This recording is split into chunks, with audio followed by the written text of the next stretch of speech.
It's all bad. See, remember, he bought the house, he did all this shit and everything, and took his little advance, and it's not little, of course, it was millions. Took his millions on his publishing and all that shit, and decided to expand and spend. And now you don't have money to fight for your lawyers. The little bit of money that he does have, gave that to the lawyers he does have.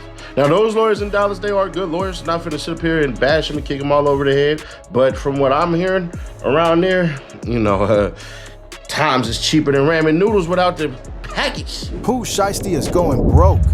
He just watched the lawyer he hired walk right out the door, and not just any lawyer.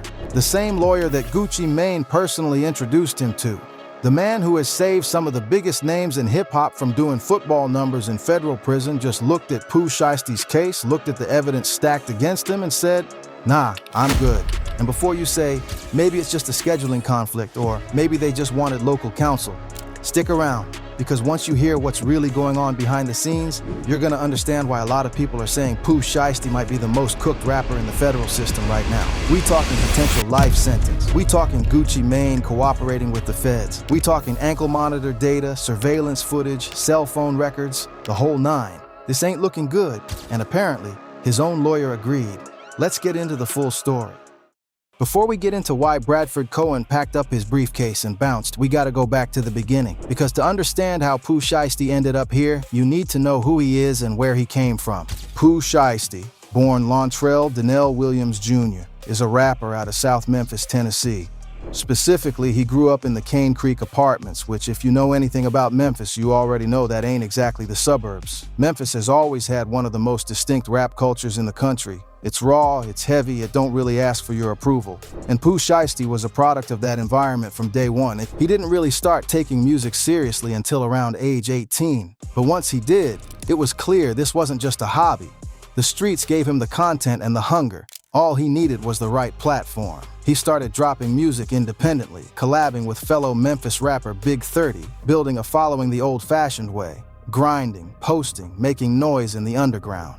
Then, in 2020, everything changed. Gucci Mane, the Atlanta trap legend, the same man who helped put on Young Jeezy, Waka Flocka, and basically built the blueprint for modern trap music, signed Pooh Shiesty to his 1017 Records label. And from that point forward, Lontrell Williams Jr. wasn't just some Memphis kid making noise. He was Pooh Shiesty, and the whole industry was about to learn his name. The 1017 signing opened a door that most rappers spend their whole careers waiting on. Almost immediately, Pooh started putting out records that were hitting. His energy was different. It wasn't manufactured. It wasn't polished in a way that felt fake. It felt like somebody just handed a microphone to the streets, and the streets started talking. In November 2020, he dropped Back in Blood featuring Lil Durk. That record peaked at number 13 on the Billboard Hot 100.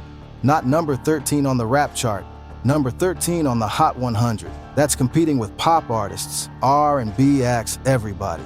For a debut single from a rapper nobody outside Memphis had really heard of, that was enormous. He also appeared on the remix of Spot'em Got'em's Beatbox, which climbed all the way to number 12 on the Hot 100. Then in early 2021, he drops his debut mixtape Shiesty Season, and that thing debuted at number 3 on the Billboard 200. Number 3, he was on the XXL freshman class. He had the whole industry's attention. In the span of about a year, Pooh Shiesty went from grinding in Memphis to being one of the most talked about new artists in hip-hop. The trajectory was undeniable. But here's the thing about trajectories. Sometimes they go up fast and come down even faster. And for Pooh Shiesty, the signs were already there that trouble was brewing beneath the surface, even while the music was winning. Because while Pooh Shiesty was charting and building his fan base, he was also moving reckless. In October 2020, the same month Back in Blood dropped, he was arrested in connection with a shooting in Bay Harbor Islands, Florida. The allegations were serious: armed robbery, aggravated assault, battery, criminal theft. The claim was that him and others robbed and shot 2 men over a marijuana deal gone wrong. He got out on bail and kept moving, kept releasing music, but the feds were watching. Then in May 2021, there's another shooting, this time at a strip club in Miami-Dade. He was arrested in June 2021 and held without bond. and then it all started snowballing. He got indicted on the Bay Harbor Islands robbery charges. A federal judge ordered him held without bond pending trial, and eventually he pleaded guilty to firearms and drug conspiracy charges. In April 2022, Lontrell Williams Jr. was sentenced to 5 years and 3 months in a Miami federal court. 5 years, at the absolute height of his career. Shiesty season had just come out. The world was starting to know his name, and he was heading to a federal facility. He ended up at what's believed to be a medium security institution and kept himself busy dropping freestyles through phones that were smuggled in. The man was literally recording music from prison. But here's where it gets interesting, and this is something a lot of people forget. Pooh Shiesty served roughly 3 years before being released early in October 2025 due to a combination of time served and good behavior. His attorney at the time, Bradford Cohen, confirmed the release and said Pooh was eager to get back in the studio. His comeback single, FDO, First Day Out, dropped December 12, 2025, debuted at number 22 on the Hot 100 and quickly climbed to number 12, becoming his first charting solo record. The man came home and immediately reminded everybody why they had been waiting on him. It looked like the redemption arc was in full effect. Pooh Shiesty was back, the music was hitting, and the future looked bright. But the streets don't just let you walk away that easy. Now we get to the part that changed everything. January 10th, 2026. 3 months after Pooh Shiesty came home from federal prison. 3 months. The man served 3 years, came home, dropped a hit record, and 3 months later was allegedly back in the worst possible situation you could imagine. Here's what federal prosecutors say happened. Pooh had allegedly become increasingly frustrated with the terms of his contract with Gucci Mane's 1017 Records. Now, understand the business side of this for a second. Pooh Shiesty went to prison at the height of his career. While he was locked up, the music industry kept spinning. New artists came up, trends shifted, deals were renegotiated. When he came home, whatever contract he had signed in 2020 as a hungry, unsigned rapper from Memphis may not have felt like the same deal now that he had proven himself. Allegedly, he felt like he was locked into terms that no longer reflected his value and he wanted outs. But rather than go through lawyers, rather than file breach of contract claims, rather than have a sit-down conversation with proper representation, federal prosecutors allege he decided to take a very different approach. According to the criminal complaint, Pooh Shiesty set up what appeared to be a legitimate business meeting at a recording studio in Dallas, Texas. Gucci Mane and members of his crew showed up thinking they were coming for a business discussion. What allegedly happened next was anything but business as usual. Prosecutors claim that Pooh and 8 co-conspirators, including his own father, Lontrell Williams Sr., and his longtime rap associate Big 30, had traveled from Memphis to Dallas ahead of the meeting. 9 people, a coordinated operation. Once inside the studio, the complaint alleges that Pooh Shiesty pulled out what appeared to be a black AK-style pistol, produced contract termination paperwork he wanted Gucci Mane to sign, and held him at gunpoint while demanding his signature. According to prosecutors, Gucci Mane was not allowed to leave the recording room while he was being held at gunpoint. After allegedly forcing the signature, members of the crew then reportedly robbed Gucci Mane and others present, taking a wedding ring, a watch, earrings, and cash. Some victims were allegedly physically assaulted, with one reportedly coming close to losing consciousness. And here's the detail that prosecutors highlighted as especially damning. At the time of this alleged incident, Pooh Shiesty was on home detention. He had just gotten out of federal prison months earlier. He had an ankle monitor on his leg, and federal investigators said they used GPS data from that ankle monitor to track his movements, data that allegedly placed him at that Dallas recording studio on the night of January 10, 2026. You cannot make this up, but it gets worse. Prosecutors also claim that after the incident, suspects posted images of stolen items on social media. Images of the stolen goods on social media after an alleged kidnapping and armed robbery. If that's true, that's the kind of evidence that makes defense attorneys age 10 years overnight. Now here's where the story takes a turn that really set the internet on fire, and it's something that can't be glossed over. Because one of the biggest questions people had when this all came out was, how did the feds build this case so quickly? Who was talking? And the answer, according to multiple reports and the criminal complaint itself, appears to be Gucci Mane. In the federal complaint, one of the victims is referred to only by initials, RD. Now, Gucci Mane's legal name is Radrick Delantic Davis. RD is described in the complaint as the head of the 1017 label. It doesn't take a detective to connect those dots, and Bradford Cohen himself, before he stepped down, confirmed publicly that the well-known individual alleged to be cooperating with the government was indeed who everybody thought it was. Now, whether you want to call that snitching or simply a victim reporting a violent crime committed against him is a conversation for another day. The legal reality is that Gucci Mane allegedly provided a statement to law enforcement on the night of January 10th and later cooperated further with federal investigators. The FBI had involvement from the very first night, and by the time the arrest dropped in early April 2026, the government had built what they describe as a comprehensive case. Electronic monitoring data, cell phone records, rental car records, surveillance footage, fingerprints, social media posts, and multiple victim and witness statements. What makes the Gucci Mane cooperation angle particularly heavy is the history between these two men. Gucci Mane took Pooh Shiesty under his wing.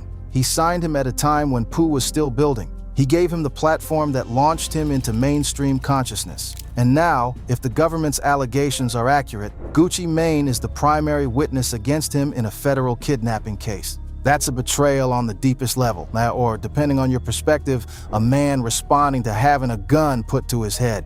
Gucci Mane didn't stay quiet either. Within days of Pooh's bond being denied, he dropped a song called Crash Dummy, produced by Zaytoven. The lyrics seem to directly address the situation, with Gucci Mane referencing feelings of betrayal and comparing himself to Birdman at Cash Money, a nod to the infamous label disputes that defined an era. It was his way of speaking without speaking. The streets heard it loud and clear. The arrests came down on April 1st, 2026, 9 defendants in total. Pooh Shiesty was taken into custody at a residence connected to his family in Dallas. His father was also arrested. Big 30 was arrested. 7 others connected to the alleged operation were brought in, including one man who was arrested all the way in Atlanta. The charges were serious: kidnapping and conspiracy to commit kidnapping. Federal charges, and federal kidnapping carries a sentence of up to life in prison. Not 10 years, not 20 years, life. For a man who had just come home from a 5-year bid, that's the kind of charge that changes everything. The bond hearing took place on April 8, 2026 at the Earl Cabell Federal Building in Dallas. Pooh appeared before U.S. Magistrate Judge Renee Harris Tolliver. The judge reviewed the government's evidence, heard arguments from both sides, and then delivered a ruling that left no room for interpretation. Denied. No bond. Pooh Shiesty was staying behind bars until trial. Judge Tolliver told him directly, "The weight of the evidence against you is strong." She also pointed out that he had a documented criminal history and had allegedly violated the terms of his home confinement. Her exact words to him were, "I can't find any condition to offer that hasn't already been granted to you." In other words, "We already tried giving you restrictions and you allegedly still did this. There is nothing left to offer." Now here's where the story gets layered in a way that most people aren't talking about, because when Pooh Shiesty needed a lawyer for this new case, the man he turned to was Bradford Cohen. And that choice was not random, not at all. Bradford Cohen is one of the most recognized criminal defense attorneys in the country when it comes to high-profile hip-hop cases. He's represented Lil Wayne. He's represented Kodak Black. He has a track record of stepping into federal situations where the evidence looks overwhelming and finding the cracks in the government's case. He is the kind of lawyer that artists call when they're in serious trouble and need somebody who understands not just the law, but the culture. Here's the twist. Bradford Cohen had actually represented Pooh Shiesty before. He was his attorney during the previous federal firearms case, the one that sent Pooh to prison back in 2022. So Cohen knew this client, knew his history, and knew what kind of federal heat came with representing him. When Cohen agreed to come back for this new case, it was seen as a power move. If he was willing to get in the ring again after already going through one federal case with Pooh, people took that as a sign that maybe the defense had something to work with. But here's the part that adds another layer. And this is the detail that connects Gucci Mane directly to this legal situation in a way that almost feels poetic. Bradford Cohen is not only Pooh Shiesty's lawyer, he has also represented Gucci Mane. According to reports, it was actually Gucci Mane who introduced Pooh Shiesty to Bradford Cohen in the first place, back when Pooh first signed to 1017. Think about that for a second. The man who allegedly cooperated with federal investigators to help build the kidnapping case against Pooh Shiesty is the same man who once introduced Pooh to the lawyer that Pooh then hired to defend himself against those very charges. You really cannot script this stuff. Cohen came in hot. He filed his formal request to be added to the legal team on April 6, 2026, but he was already speaking publicly on Pooh's behalf by that Friday. He immediately went on offense, slamming what he called significant inconsistencies in the government's case. He pointed out that the FBI took 3 full months from the date of the alleged incident to make any arrests. He argued that if the evidence was as clear-cut as prosecutors claimed, that gap would not exist. He questioned the credibility of the initial witness statements and went after the rookie FBI agent who wrote the criminal complaint, pointing out that the agent was sitting in the courtroom during the bond hearing but was not called to testify about her own document. He called that gamesmanship. Outside the courthouse after the bond hearing, Cohen laid out what he saw as the most critical holes in the prosecution's case. He said there was no contract, no video of the alleged signing, no guns, no jewelry, none of the physical evidence that the government was describing. He also pushed back on the claim that Pooh Shiesty had gone to a Staples store to print the supposed contract before the incident, suggesting that rappers commonly print song lyrics before studio sessions and that there was nothing sinister about the trip. To the public, Cohen looked confident. He looked like a man who believed he had a winnable case. He was doing press, he was doing legal commentary shows, he was putting the prosecution on blast at every opportunity. For a few weeks, it genuinely seemed like Pooh Shiesty might have found the lifeline he needed. And then on April 28th, Bradford Cohen withdrew from the case. Officially, the reason given is straightforward. Pooh Shiesty is bringing in Dallas-based attorneys Dan Cogdell and Kent Schaffer to replace Cohen as lead counsel. The stated logic makes surface-level sense. This is a federal case in the Northern District of Texas. Having local attorneys who know that specific court, know those judges, know the prosecutors they're up against, that could be a genuine strategic advantage. It's not unheard of for a high-profile case to transition from a celebrity lawyer who handles the media phase to experienced local trial counsel as you approach the actual courtroom battle. Dan Cogdell and Kent Schaffer are not rookies. Cogdell has been practicing criminal defense in Texas since 1982, admitted to multiple federal district courts across the state. These are seasoned Texas federal defense attorneys, not some last-minute fill-ins. On paper, the switch makes sense. But here's where people aren't buying the official story. Because Bradford Cohen didn't just quietly file paperwork and walk away. He made statements. He said publicly that he believes there are many holes in the prosecution's case and that Pooh Shiesty can win this. He seemed to want to make clear that his departure wasn't because he thinks the case is hopeless. And that's exactly the problem. Because when a lawyer who just spent 3 weeks publicly torching the government's evidence suddenly steps down while simultaneously saying his client can still win, it raises questions that the official explanation doesn't fully answer. The conversation on the internet, and among people who follow federal cases closely, is that Bradford Cohen may have walked away because of what the discovery process is starting to reveal. Discovery in a federal case is when the defense receives the actual evidence the government has compiled. The full surveillance footage, the complete cell phone records, the ankle monitor GPS data in full detail, the statements from every cooperating witness. What Cohen was saying publicly was based on what was presented at the bond hearing, which is just a fraction of what the government actually has. Once the full discovery package started coming in, the picture may have looked very different from the inside than it did from those courthouse steps.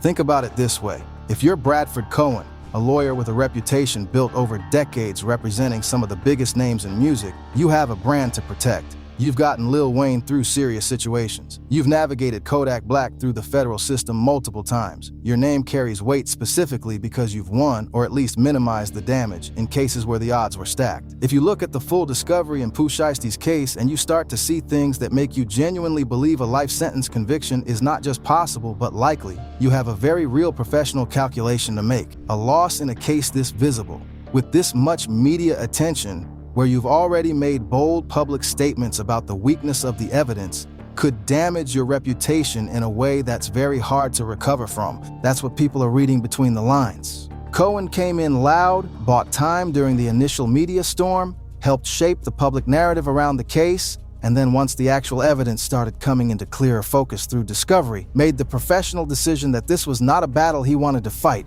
or be seen losing. There's also the question of the cooperation element. When Gucci Mane, a man Bradford Cohen has a professional and presumably personal relationship with, is reportedly the primary cooperating witness, that creates a dynamic that is at minimum uncomfortable and at maximum a legitimate conflict of interest. Attorneys are bound by professional ethics rules around conflicts. If Cohen's prior representation of or relationship with Gucci Mane created any situation where his ability to aggressively cross-examine or challenge Gucci's testimony could be compromised, that alone could be grounds for withdrawal. And it's the kind of thing that would never be said publicly. The real reasons people think Bradford Cohen left come down to three things. The evidence is worse than he let on publicly. The Gucci Mane conflict creates a legal and ethical minefield, and his reputation is simply too valuable to risk on a case where the GPS data, the witnesses, the social media posts, and the alleged victims' cooperation are all pointing in the same direction. Now let's be real about what Pooh Shiesty is actually facing here, because some people are still treating this like it's just another rapper gets arrested situation where everything eventually works itself out. This is not that. Federal kidnapping charges carry a maximum sentence of life in prison. That's the ceiling. And when there are aggravating factors, use of a firearm, multiple victims, a coordinated operation involving 9 defendants, federal sentencing guidelines don't typically show mercy. Pooh is not just one defendant in this case, he is allegedly the ringleader, the man who allegedly organized the meeting, allegedly produced the weapon, and allegedly had the termination paperwork printed and ready to go. If convicted as the primary organizer of a federal kidnapping conspiracy, the sentencing exposure is as bad as it gets outside of a murder charge. And the evidence the government claims to have is extensive. Electronic monitoring data from his own ankle monitor placing him at the scene, cell phone records, rental car records, surveillance footage from the studio, social media posts from alleged co-conspirators showing off stolen items, statements from 5 victims, including reportedly one of the most recognizable figures in hip-hop. The FBI was involved from the first night and had 9 months to build the case before making a single arrest. By the time they moved, they felt like they had enough. The fact that he was already on home detention from a prior federal conviction makes it even worse. Federal judges and prosecutors look at recidivism as a major factor in both bail decisions and sentencing. Pooh Shiesty allegedly committed this crime while actively serving the supervised release phase of a prior federal conviction. That is one of the most damaging facts in this entire case. It tells the court that even under direct federal supervision, with an ankle monitor actively tracking his every movement, he allegedly traveled to another state, organized 9 people, and committed a violent felony. That narrative is almost impossible to overcome at sentencing. His bond was denied not because the judge flipped a coin. It was denied because the judge looked at all of that, the evidence, the criminal history, the alleged violation of supervised release, the severity of the charges, and concluded that there was no combination of restrictions that could adequately protect the community if Pooh Shiesty was free. When a federal judge tells you they can't find a single condition to offer you that hasn't already been tried and failed, that is about as stark a legal assessment as you can receive. His new attorneys, Cogdell and Schaffer, are experienced. They know the Northern District of Texas. They may find angles that Cohen didn't pursue. Federal cases have been won against seemingly overwhelming odds before. It does happen. But the realistic picture right now, based on everything that's publicly known, is that Pooh Shiesty is in one of the most dangerous legal positions of any rapper in the current federal system. And the optics of his high-profile celebrity attorney stepping down, even while insisting the case can be won, do not help that picture one bit. Here's what makes this story so hard to sit with. Pooh Shiesty came home in October 2025 with everything still in front of him. He served his time, he kept making music from inside, he dropped FDO and it went straight to the top 10. The fan base was still there, the talent was still there, the industry was still watching. He had a genuine second act available to him. Most artists would have grabbed that with both hands and never looked back. And instead, allegedly, 3 months after walking out of federal prison, he was back in a Dallas recording studio in a situation that has now landed him back behind bars facing a potential life sentence at 26 years old. That's the part that doesn't compute for a lot of people. It's the part that makes this feel less like a cautionary tale and more like a tragedy, because the opportunity was right there. The comeback was already working. The rap world was welcoming him back, and whatever happened on January 10th in that Dallas studio took all of that and put it at risk in a way that may never be recoverable. Whether Pooh Shiesty beats this case or not, the road ahead is long and brutal. His former mentor is reportedly cooperating with the government against him. He's locked in a Texas jail without bond. The evidence, at least what's been made public, is substantial. Dan Cogdell and Kent Schaffer have a mountain to climb. It's one of those situations where the talent was never the question. The music was real, the fan base was real, the opportunity was real, but the streets have a way of following people no matter how far their career takes them, and for Pooh Shiesty, that reality appears to have caught up at the worst possible moment. We'll keep following this case as it develops, but right now, as it stands today, Pooh Shiesty is very much in the fight of his life, and his corner just lost one of its most important people. Make sure you subscribe so you don't miss the updates as this thing continues to unfold.